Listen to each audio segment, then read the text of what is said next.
This was my situation. I was looking for a phone holder to mount onto my Ninja. I wanted a clean look and two names kept coming up, Quadlock and SP Connect. But to get one of these, I would have to spend around €100 or even more. The stem mount, the actual phone holder and the phone case, and not to forget the vibration dampener to reduce the risk of the phone camera getting damaged. Although most people seem happy with the Quadlock and SP Connect systems, I still wasn't too sure about all that. I did not want to spend that much money for a glorified phone holder. I also didn't want to expose my phone to vibrations, the heat, rain, or even worse, losing it. So I started to look for alternatives, Android Auto or CarPlay devices. Basically displays that mirror your phone.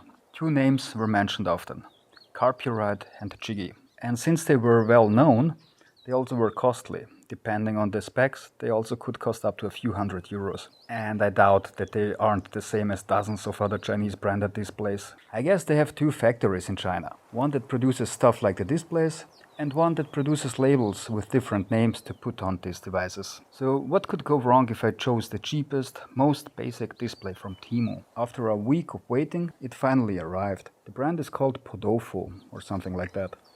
And the screen is 5 inches in size. I wanted something that isn't bigger than my phone, and it only costs about €32. I have to admit, I had to buy a stem mount and this connecting rod or whatever it is called. So the total cost was around €50. Still way cheaper than the other options. Installation is basic and easy. You have two wires that you have to connect. I would suggest that you connect the black wire to either your frame or the negative pole of your battery.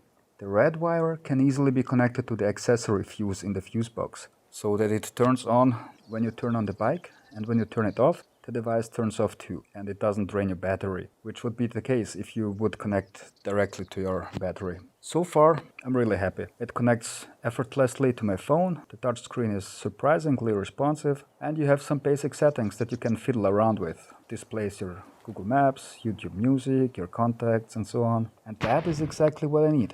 And for the price, it's a no-brainer.